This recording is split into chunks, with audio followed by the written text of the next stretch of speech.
Hey everybody, welcome to Geek Addicts.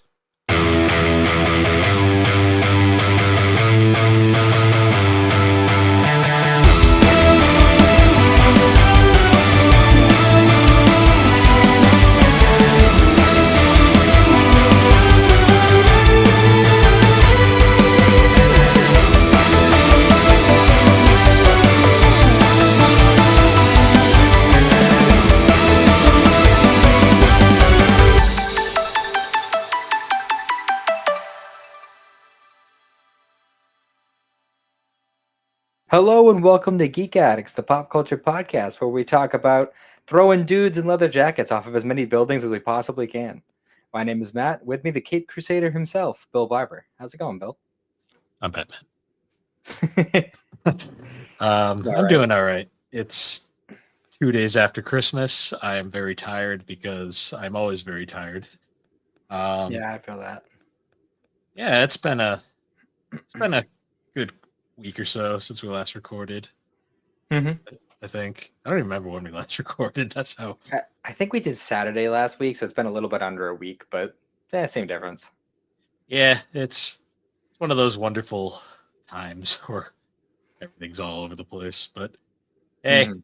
it's another day, and we're past the holidays. Now we're just got to get through the rest of the year. Did you enjoy your Christmas present? I did. She's back there.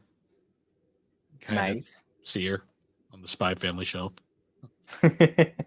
Yeah, it's really funny. Cindy told me about it after the fact because she went looking for something for you while she was out because she was very grateful about you treating us when we were visiting, and she I guess she was in GameStop and she went up to the desk and she said, "Excuse me, do you have any waifus?"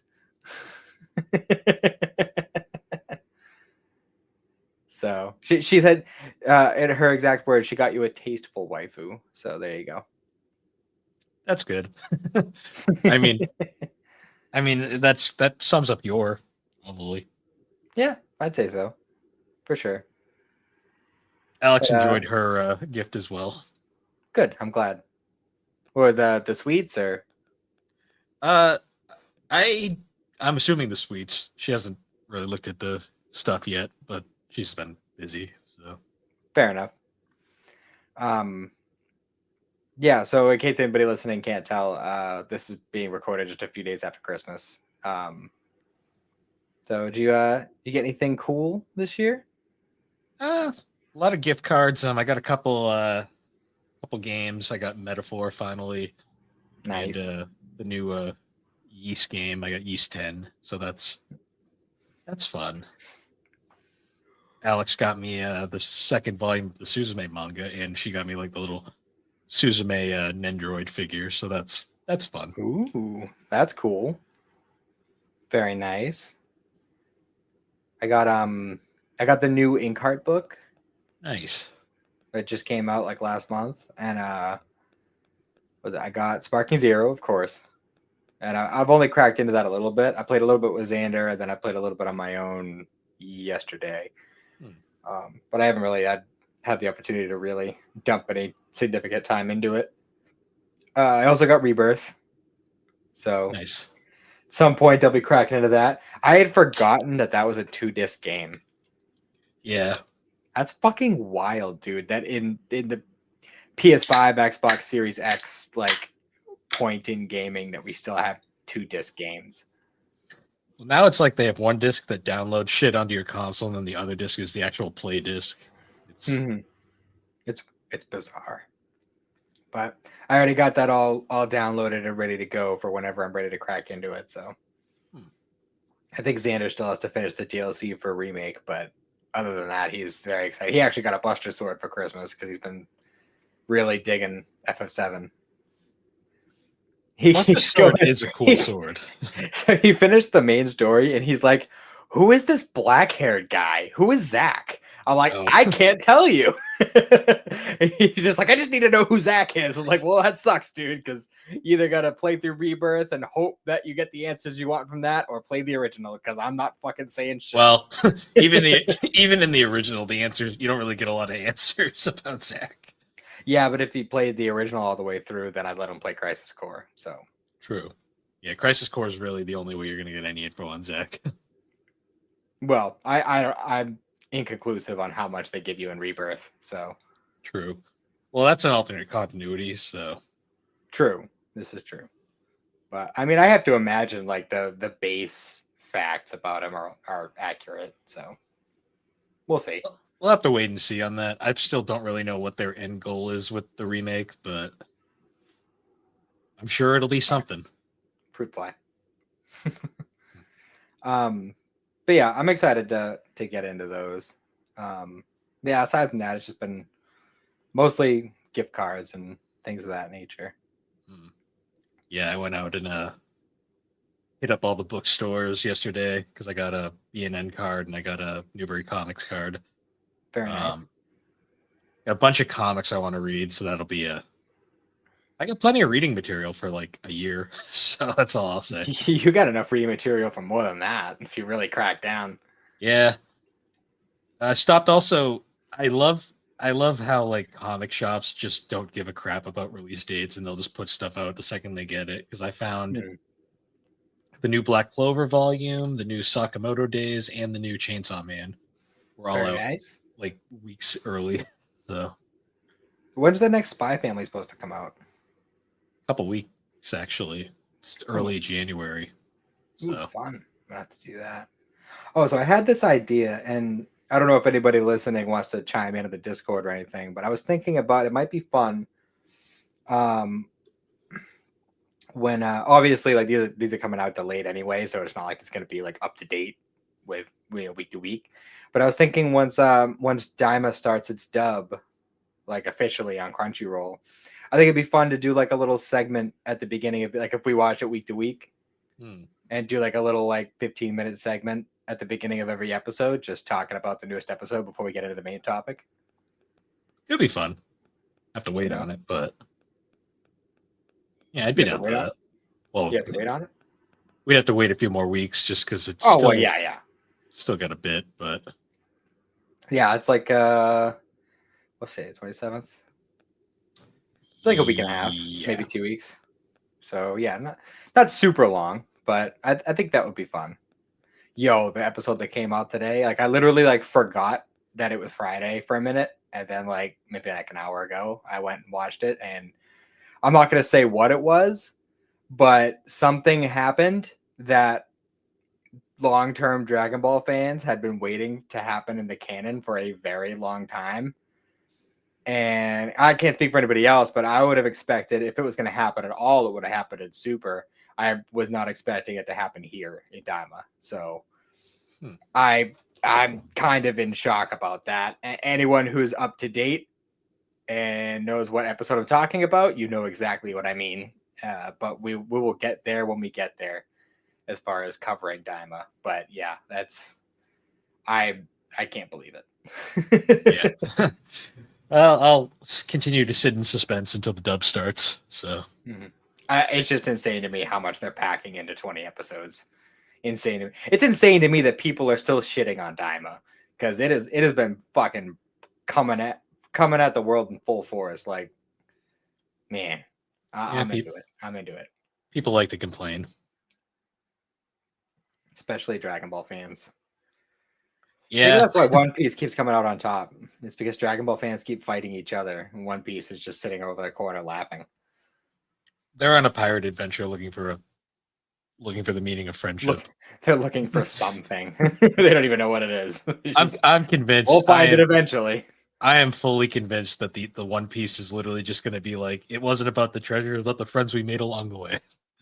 I still like Slay's idea that like there was like something stuffed in the hat band of the straw hat, and that was like the One Piece all along. He just had it the whole time. I'm gonna laugh when they find the One Piece, they open the treasure chest, and it's just a picture of a middle finger. That'd be the best fucking possible ending ever. I think they would burn Japan down, honestly. Like I would love honestly, like that would be what, like if that actually happened, that would be the point where I'd be like, okay, One Piece is the best. Like hands down. I think Alex would personally fly to Japan just to burn the place down.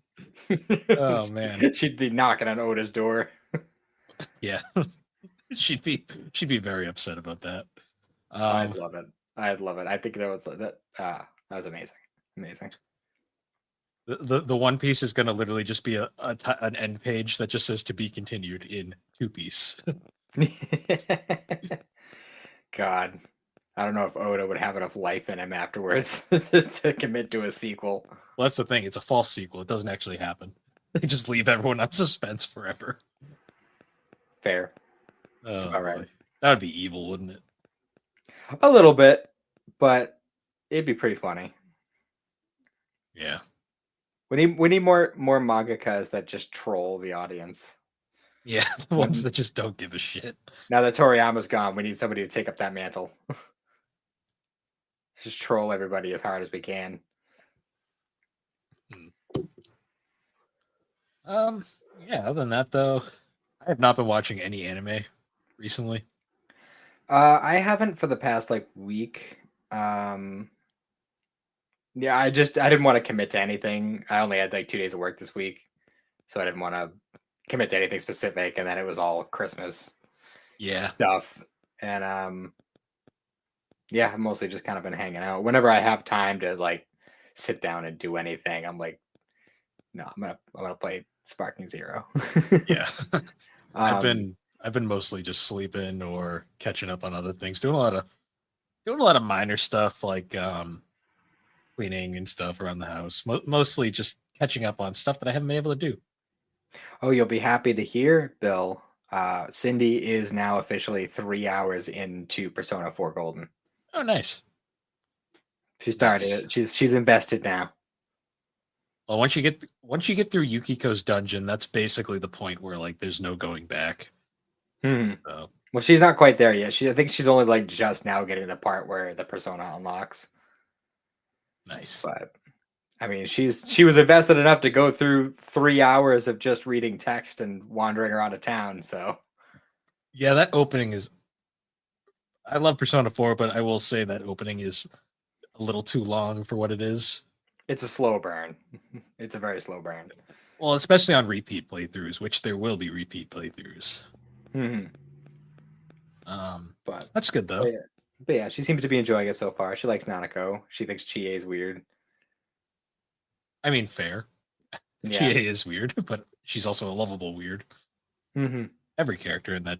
I mean, to be fair, every character in Persona 4 is kind of weird, but they're all lovable in that weird sort of way. And she's at that early stage where now she suspects everyone. Everyone is a suspect. I mean, let's be real. Spoiler warning for anyone who hasn't played it, but if you don't suspect, well, obviously she'll probably hear this, so I won't say, but if you don't suspect who it is, no, she won't. Maybe you never know. You never know. Yeah, but if you don't suspect who it is, early on, the shock towards the end is pretty interesting because he is not subtle in the slightest. No, I caught on to that real fast. I was like, this dude is too sketchy. He is way too happy. I don't like it. I just love the fact that you can accuse Nanako at the end. I love that meme where it just shows her with the distorted psycho face, and she's like, "Hey, you caught on, big brother." Yeah, you can legit use anybody in the game, and it's just a really funny dialogue. A lot of them, they'll be like, "What the fuck?" No. But yeah, I'm excited to see how that goes if she sticks with it. I want to see her reactions to it. I even sacrificed Sparking Zero time to let her play on the TV. That's important right there. Shows you how much I wanted to like it. Yeah, no, I get that. Yeah, I think other than that, though, you want to get into our topic for this episode? Sure. So if you didn't guess from if you didn't read the title and you didn't guess from our little intro there, we're going to be talking about Batman 89. Ignore those other 3 films; they don't matter right now. Yeah, we're talking about Batman 89, the 1989 film by Tim Burton, famously starring Michael Keaton, Jack Nicholson, and Kim Basinger. Obviously based off of Batman. This film predates both of our existences, so that's always fun. Not by too much, but enough. Enough that it's still old enough that like we obviously don't have recollection of it. Like I'm pretty sure the first Batman film I have recollection of is Batman and Robin. Oh boy. I'm pretty sure for me it's this one. I think this might be the first like legitimate superhero movie I ever saw. I just take memories of watching it at my dad's house when I was little. I meant more like just I remember seeing like advertisements on TV for like Batman and Robin was around that point. I probably saw Returns first, honestly, because I have memories of seeing Michelle Pfeiffer in the Catwoman suit more than anything. I'm sure you could tell where my eyes were directed at the time. Anyways. That being said, though, Batman 89 is a interesting film in a lot of ways. Like I still think that cover is incredibly iconic, just like the Bat logo. For sure. And I remember for like years, like I'd be like reading about the backstory behind this film. Like I remember like people actually like weren't sure like Michael Keaton was actually like fit for the role. Because he at that point was most famously known for he was like typecast in a lot of things. Like he was most famously known as Mr. Mom in that movie. Not familiar. That's one of his earlier films. And then I think his other big performance that really kind of changed people's opinions was he was the original he was Beetlejuice in the live action movie. Which I still haven't seen the sequel of yet. I've heard good things and I've heard bad things. Like there's no in between. It's either people liked it or they absolutely hated it. That's about right. That's usually how it goes with those kinds of sequels that come way, way, way later. So also this film being a Tim Burton film, I've always found really interesting because Tim Burton, I mean, this is before the era where every one of his movies had Johnny Depp in it. Or those weird twisties. You know what I mean? Yeah. Like it's like that, like I think like ever since Nightmare Before Christmas is like you always see those little twisties in all of his movies. Yeah. Yeah, you do. It's like those, Johnny Depp, Danny Elfman, and his partner at the time were in like every one of his movies. Well, Danny Elfman was significant in this movie. Also Prince. Forgot about that. Yeah, the Batman song. I always remember that. Yeah, Danny Elfman. That was very fitting with Jack Nicholson running around in that purple suit the whole time. It's like, okay, I see what they're doing here. True. Yeah, so I guess we could probably go into it a little bit. Michael Keaton obviously plays the titular Batman, Bruce Wayne. Jack Nicholson famously plays the Joker, although this is a very different Joker from the normal comic one. And then Kim Basinger plays Vicky Vale in like the one film she appears in.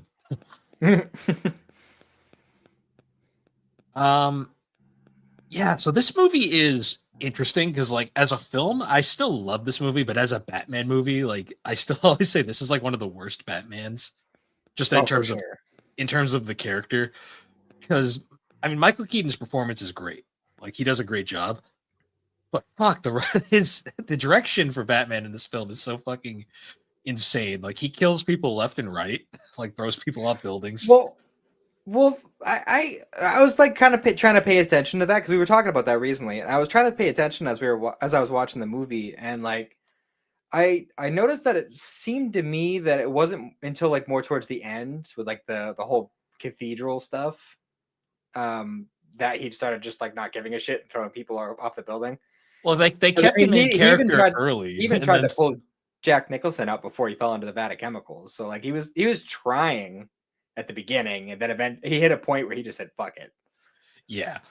We're probably not going to go note for note plot wise of this film because I mean this film has been seen by most people. Most people understand. It'd probably be better to just cover like the more key moments of it because to be honest, plot wise, there's not a lot in this film plot wise.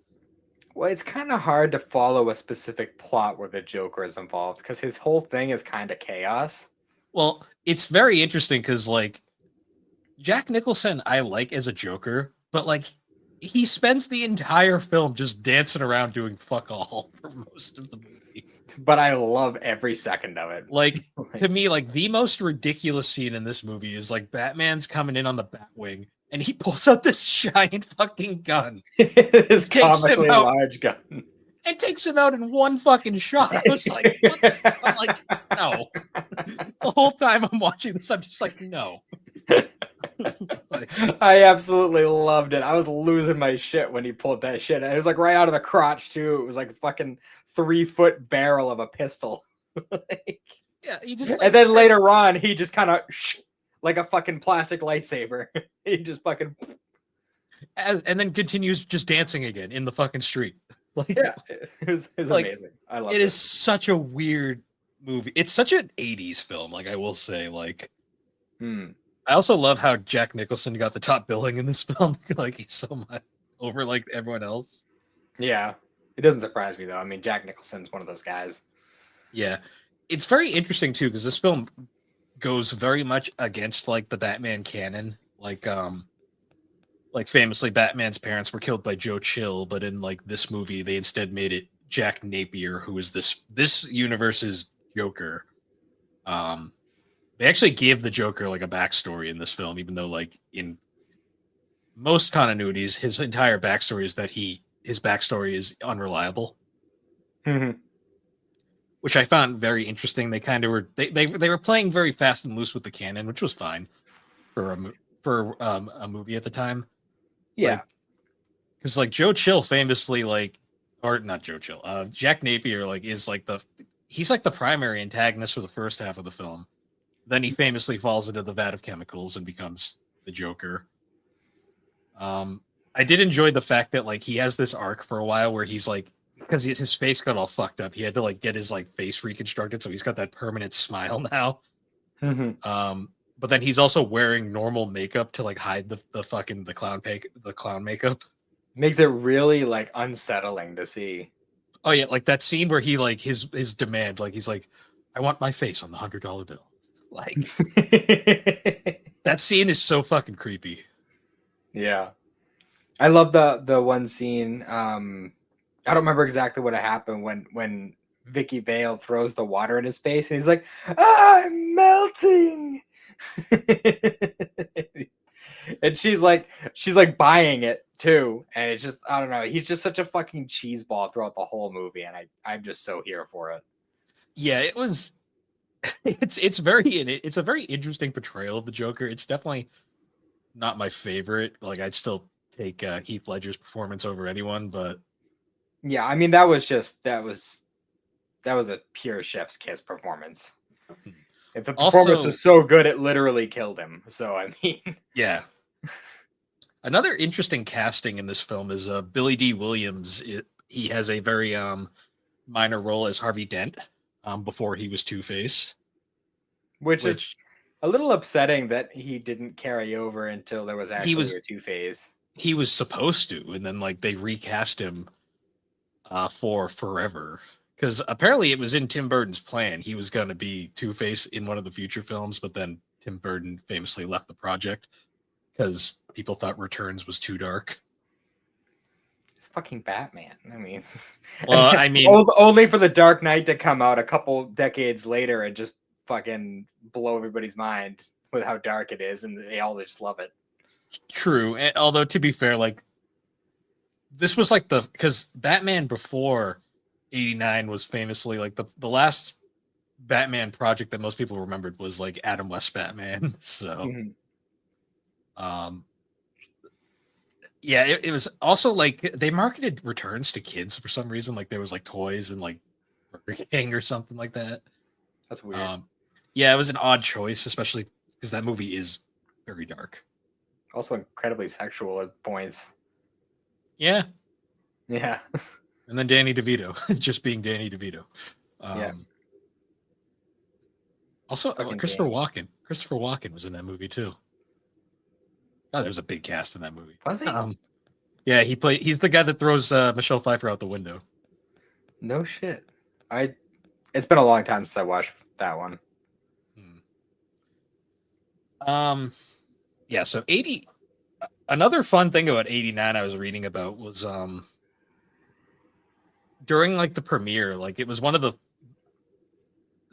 the co-creator of Batman, Bob Kane, was still alive when this film came out. And he had famously went to the premiere, and Bob Kane was a fucking eccentric kind of douchebag. He actually showed up in a fucking cape, like being center of attention. Still refusing to acknowledge the co-creator of Batman who actually did everything, but that's a story for another day. Because sadly, Bill Finger never got credited for this film. He wouldn't be credited until Dawn of Justice, like in 2015. So, wow, that's crazy. Try to see who else was cast member in this film, because there was a bunch. Like, I really like the guy that plays Alfred. Yeah, he was like a perfect Alfred for sure. He is the only guy that is in all four of the movies in the first film series. Really? Yeah, he's Alfred in all four of them. Everyone else changes like from place here and there. That's crazy. Michael Gough. He did a very good job. Yeah, I'd say he definitely was able to portray the type of vibe you're supposed to get from Alfred. Yeah, I still always think of that scene though where Michael Keaton's like walking down the pathway and he just grabs the guy and throws him off the building. And I was like, yeah, that's Batman, all right. Well, for me, it's like the one scene that always has stood out in my memory, going all the way back to the first time I watched it, was the museum.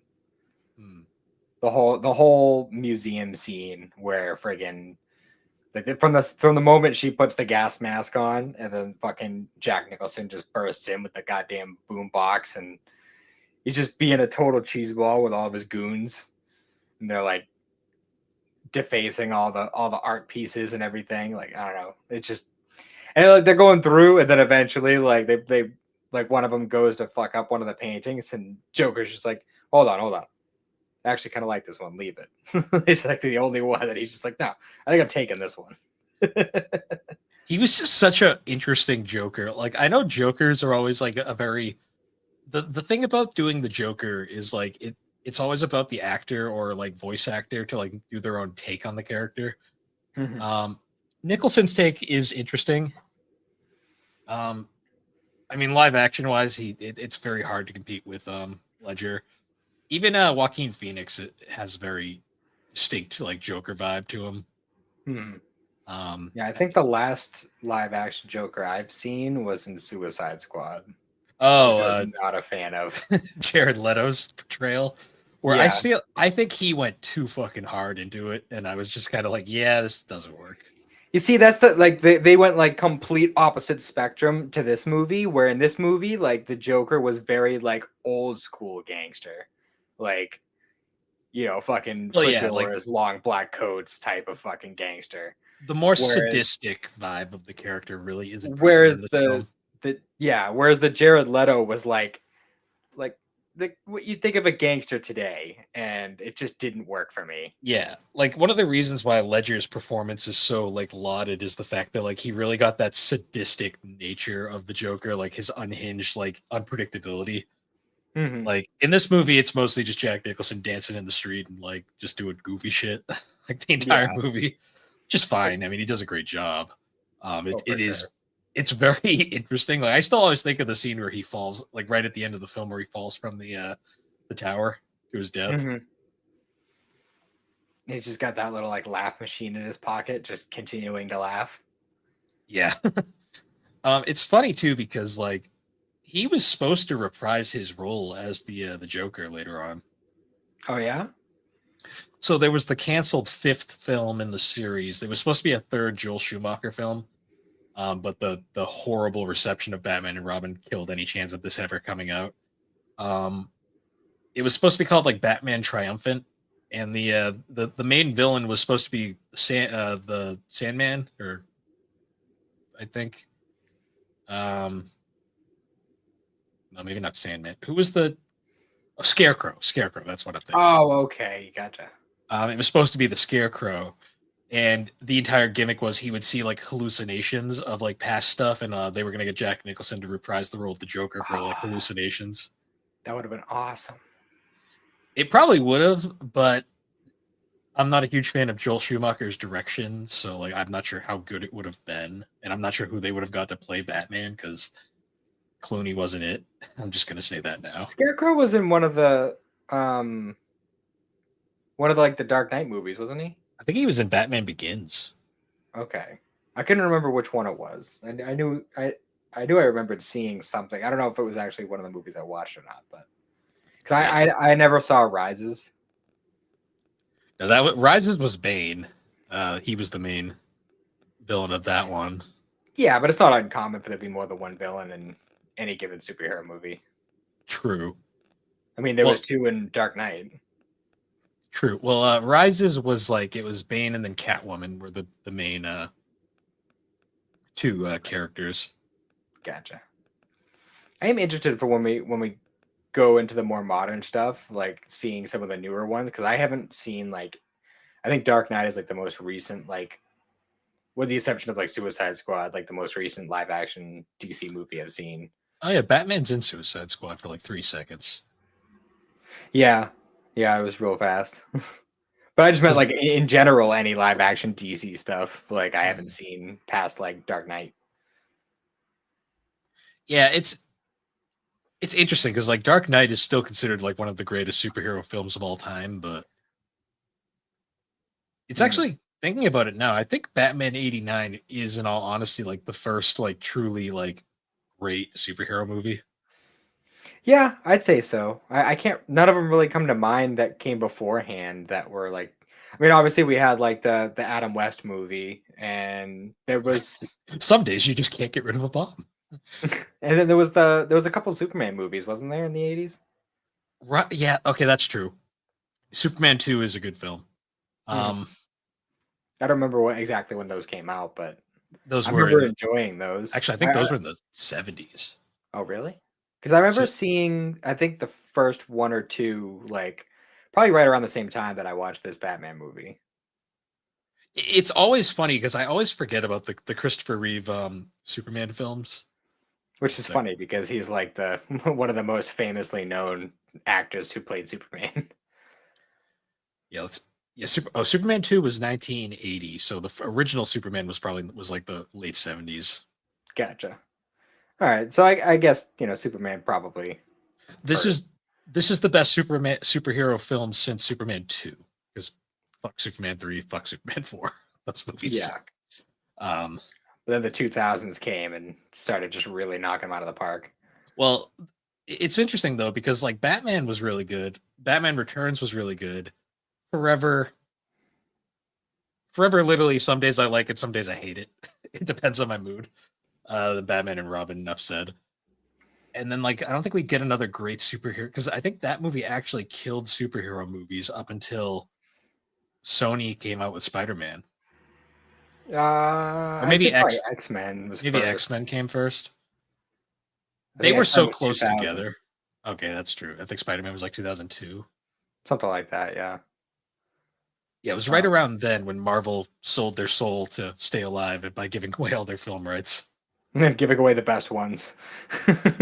Yeah, it's still biting them in the butt even today.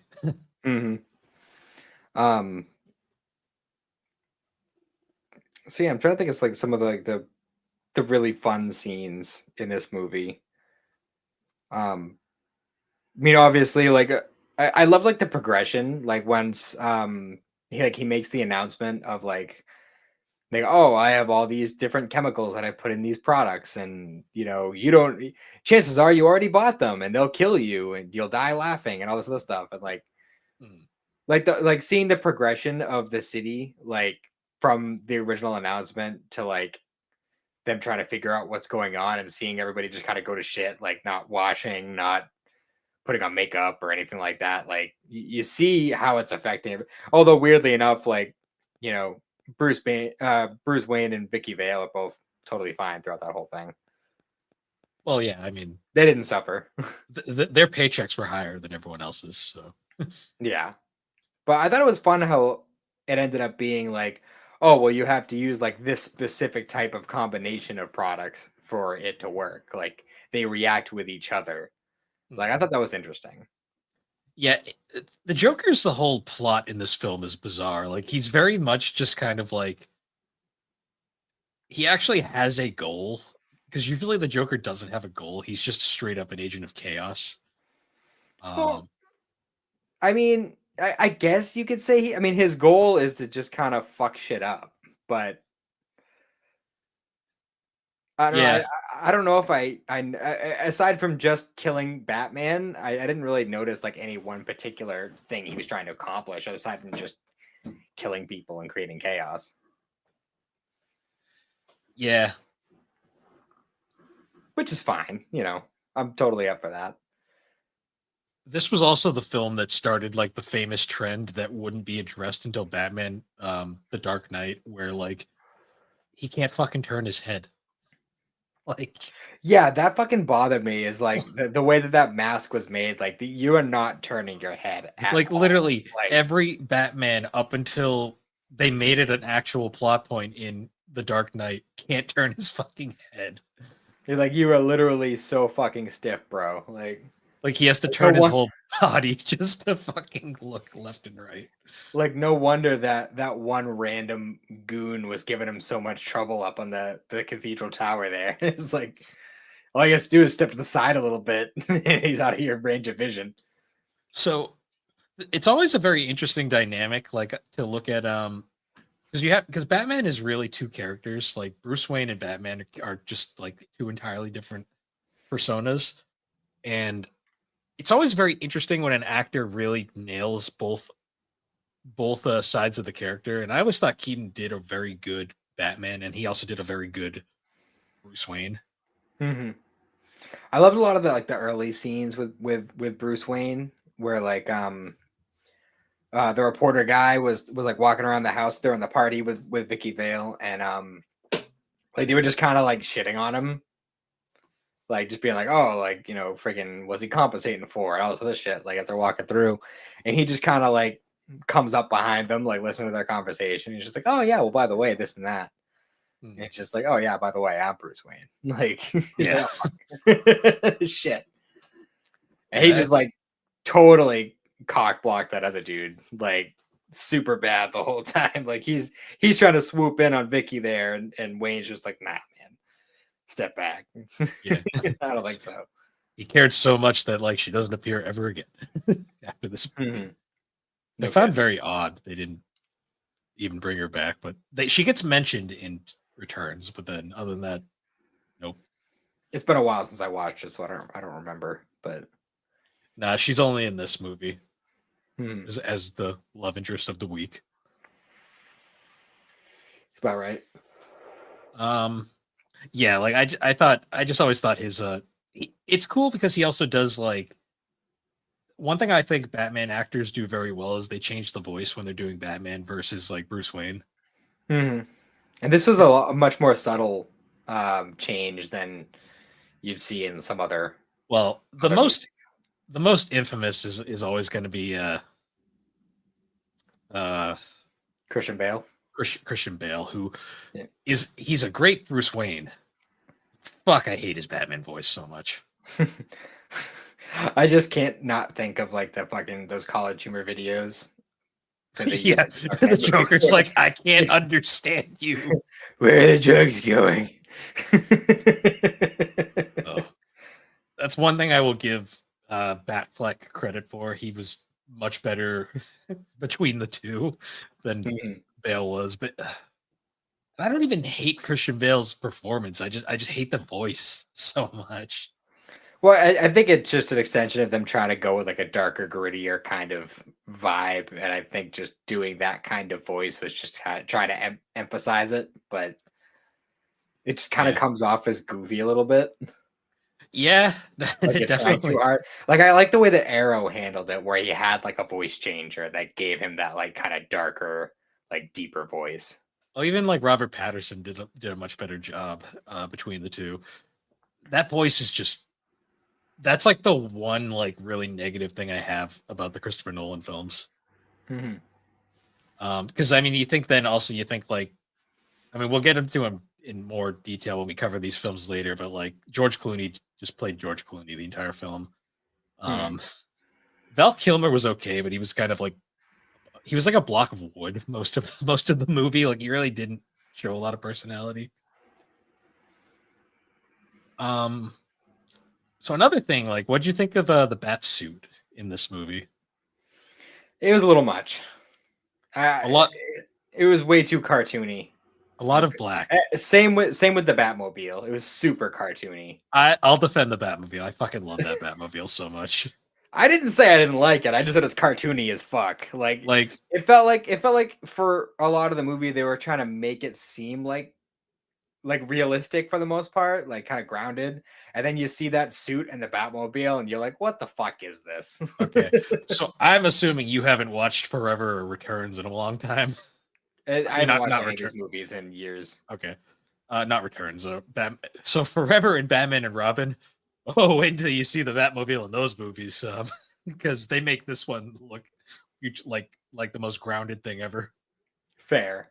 I'm just saying, like everyone's riding around in like old school sedans and like the kind of shit you'd see in like Batman the animated series, where it was clearly trying to go for like an older type of vibe, and then you just see that fucking monstrosity. It's just like activate shields, and it's just like. I mean, I love it. Like I think that's like my favorite Batmobile design because like I mean the Tumbler was cool in like the Dark Knight and like Batman Begins, but like it's just a tank. Like it's not the Batmobile. Fair. Um yeah, I like it better. I mean, because the thing in Forever and Robin is like the most colorful fucking thing ever. Like it's like this was clearly made to sell toys. Mm-hmm. I will say the bat suit, a lot of black, and then that giant yellow, just like target for for like villains to shoot at. Mm-hmm. It just like they made a point of being like, oh, it's like it's body armor, but it just looks like rubber. Like, I mean, I'm sure it is rubber, but like it looks like rubber, which is kind of the problem. Yeah. Well, there's a scene in Returns where he like rips the mask off and it like just peels off like rubber. Yeah. It's just wild. Um, yeah. I mean, we don't have any bat ass shots like we do in Forever, so that's always a plus. Mm-hmm. Although Batman did get laid in this movie. True. I thought it was like really like weird. Like, I mean, I guess it was kind of like an Alfred move to do that, but like it literally just like we change scenes and you see Bruce Wayne in the Batcave just like looking at videos or whatever, and then like Alfred's just like leading Vicky up, like, hey, here she is. And he's just like he's looking at him like, what the fuck, bro? I ain't gonna blow up my spot like this. Like, Yeah. and he was originally planning on telling her anyway, but like it's just like, dude, really? Yeah. Well, I always laugh because like this was such a comic trope from back in the day. Like every like superhero had like a reporter girlfriend, I swear. That's because reporters don't know how to keep their fucking noses out of shit. I mean, it took Lois Lane how long to realize Superman was Clark Kent was Superman. Hey, those are very convincing glasses. Well, ironically, like she never even found out on her own. He tells her. And she's so shocked. She's so shocked by it. Like she's like, "What?" It's ridiculous. Classics. Uh, So we I have don't we know how- should. Oh, go on.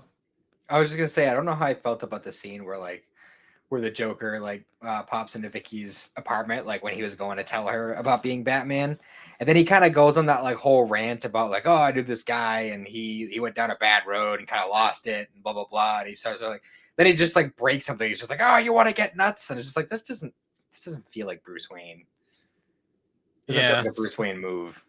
Well, Batman is very off in this entire movie compared to his comic portrayal. But everybody, to be fair, like everybody in this movie is kind of off. Mm-hmm. We probably should talk about the Danny Elfman score, though.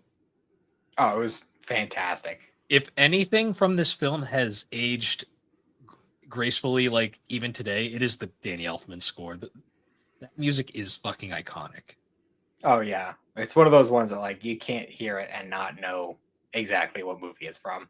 Oh yeah, like to the point where like you hear the Batman theme and you're just like, yes, I'm all for this.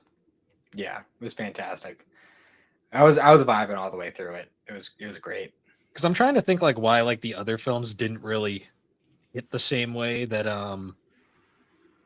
they didn't hit the same way that this one did, and I think it had to do a lot with the Danny Elfman score not being um retained, because I know he came back for Returns because that was also Tim Burton, and then I believe Forever, yeah, the Forever the music was Elliot Goldenthal, who did a fine job too, but it wasn't the same.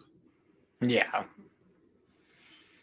And then yeah, Elliot Goldenthal did the two Schumacher films. And then we had Hans Zimmer throughout the Returns. I mean the Begins films, I believe. Mm-hmm. And I like Hans Zimmer's stuff too. But Danny Elfman's music is so fucking big band and like extravagant. Like it just like if you ever play Lego Batman, like the music they just use the score from this film throughout the entire game, and it's just great. Oh really? That's great. I haven't. I don't think I've actually played it like through. I think I have it on my Vita. If I don't have it on my Vita, I'm pretty sure I have it on my DS. I actually have the fun version of Lego Batman that comes with this film on Blu-ray. Oh yeah, yeah, just like one of those fun little things. Oh man, yeah. All in all, I really enjoy this movie. It's one of those ones that like, and I haven't watched like any Batman movie in like a while. Like it's been a good few years since I've watched any Batman movies, and just this one is just always fun to go back to. It's interesting too because this film also is responsible for essentially starting the DC animated universe. Really? Because they actually began production of Batman the Animated Series right after this film was finished, I believe, because of the success. Mm-hmm. And Batman the Animated Series, to this day, I still believe is like the best version of Batman like ever. Yeah, I'd say so. That's another thing. Like if I ever walk into a room and I see Batman the Animated Series playing, like I'm sitting down and I'm watching it. Like, oh yeah, like that kind of like spun off its own like the connected animated universe. Oh yeah, the DCAU. Like we will do a whole episode on the DCAU at some point because like those series are so fucking iconic. Like Batman the Animated Series was great all the way through. We got Superman the Animated Series. We got Batman Beyond, Justice League Unlimited, Static Shock, Zeta Project. Technically, for anyone who cares. For like the 4 people that watched that. Yeah, it all was because of this film, the success of this film. No kidding. See, Batman the Animated Series is another one that I really want to get the DVDs for. Like, I want to get them for like all of these animated shows. I believe you can get a single box set of all of Batman the Animated Series now. Yeah, I saw it at Walmart, I think yesterday, and like I was really tempted, but I just dropped the money on the new computer, so I couldn't justify. If I didn't have to buy a new computer, I definitely would have. But you know, I'm so annoyed too because like I went out of my way to track down those like 4, which are very nice sets, but I bought the 4 box sets of all 4 seasons, like, and then they just released like this one convenient, like, oh, all in one, and I'm just like, that would have been nice. Yeah. Well, that's how I feel about fucking like Dragon Ball and shit. Like all these times, like when I first started collecting the orange boxes, like before I was aware enough to know how shit they were. Like I got them individually, and then I saw they started like releasing like 2 packs of them for like half the price. And by that point, I was like, all right, I'm just gonna get the Blu-rays, and I go to the Blu-rays. Now they're selling fucking like box sets with 3 seasons on Blu-ray. Yep. At Walmart for like super cheap. It's like, god damn it. That's how they get you. I mean, I did get this in a Walmart bargain bin for $5, so I think I have the same one from Walmart. Because they used to always do those 4-film just sets, and it was like I saw this there, and I was like, oh fuck yeah, it was this, and I saw the Superman one, which had all 4 of the Christopher Reeve films plus Superman Returns, because why not? I guess. Fair enough. Yeah. Yeah. Other than that, though, like Batman '89, great film. Hasn't aged the best, but I still love it. It's still an incredibly entertaining watch. There are way worse superhero movies that are way newer that you could be wasting your time watching over this. Like one. I'll watch this movie before I watch, like, honestly, I'd watch this over a bunch of the Marvel Cinematic Universe films. Yeah, agreed. I'd definitely watch it over most Superman films. Maybe I'd watch Superman 2 over this one and 2 anyways. I definitely watched this over Man of Steel, though. That's for sure. See, I never watched that one, so I'm actually looking forward to this being a more regular thing, watching these like live action DC movies, and like, because there's a lot of them that I missed over the years, and then there's a lot of like ones that I haven't watched in a long time, so it'll be fun going through them. Like oh god, I was gonna say, all I will say about Man of Steel is I really liked it when it came out, but as I've watched it successively over the years, I like it less and less every time I watch it. You have a different perspective, though, because you're not a hardcore Superman fan. Me being a hardcore Superman fan, I watch that movie and just go, "This ain't Superman." Yeah, see, I like the concept of Superman when I was a kid, but like as I got older, I just maybe, and I never read the comics, so maybe that's part of it. But that's the thing. I've been a hardcore Superman comic reader for years, so I've seen the character's highs and lows, and I understand what makes Superman work as a character. So like when I watch Man of Steel, I'm like, nope, saying it. That being said, Henry Cavill, great Superman. I wish he didn't get let go the way he did, but it is what it is. Well, I also just think Henry Cavill is just a good actor in general. He is, and like I always say, like he was not the problem with the DC like films at the time. Like he was a good Superman through and through. He just had horrible dialogue and acting to work with. He had horrible direction to work with. Yeah, no, I'm looking forward to doing more of these though. Like we'll definitely cover. The problem with DC movies is unlike Marvel, where they're all very concise and put together well. DC movies are all over the fucking place because DC has a very bad tendency they'll try something, it won't go well, and they'll just give up and scrap everything and then try again. Yeah, see, Marvel has the other end of the spectrum where they'll keep going whether it's working or not, and like they might like switch it up and try to do something different, but they're gonna stay on the same track either way.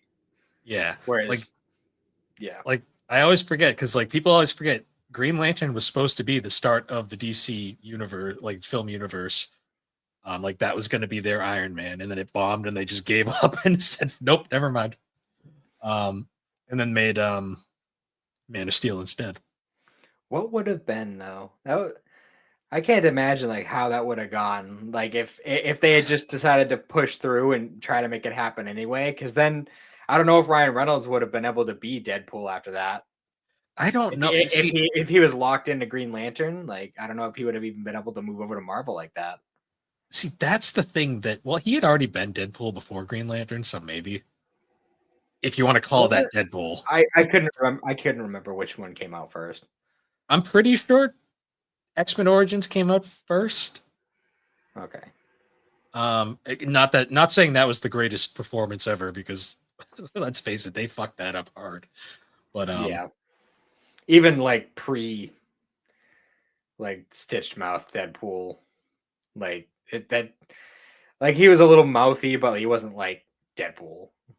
Yeah.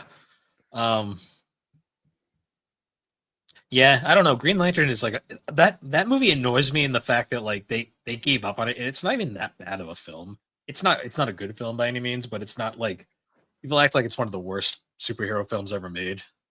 I'm looking forward to covering it. I've never actually watched it, so it'll be fun. Yeah, it just in general, like I'm looking forward to covering like more American geek culture stuff. I mean, obviously, I want to keep going with like the manga and anime and video game and stuff, but like I want to make it, I want to be a little bit more generalized with like I don't want to veer too much in one direction, Hmm.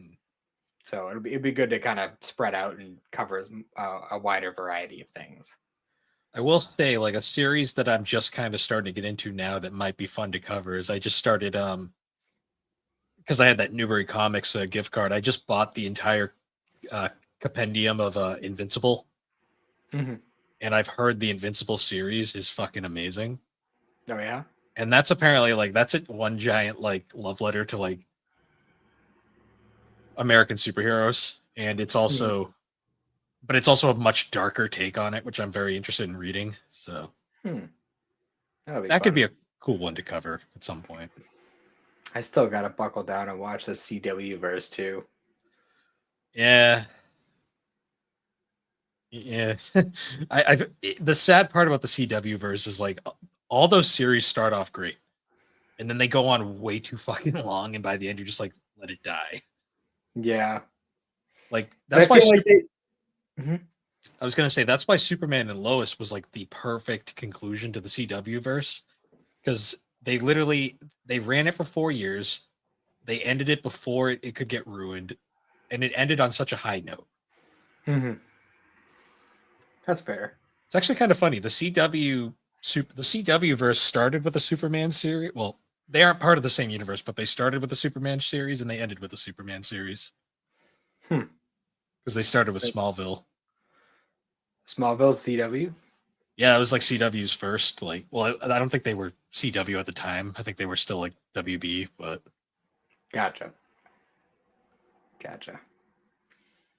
But yeah, I'm looking forward to doing more of this in the future. hmm, nah, totally. But other than that, yeah, we got about an hour out of this. So It's hard to that's go into too much detail with these kinds of movies, especially when like so much has already been said about them. yeah. This is also back before all films were like 3 hours long. So Yeah, that's true. It wasn't a very long. I mean, it was 2 hours, which isn't. It's not it's two short by any means, but it's 2 hours, but a lot of it is action sequences, so it goes by very quick. for sure.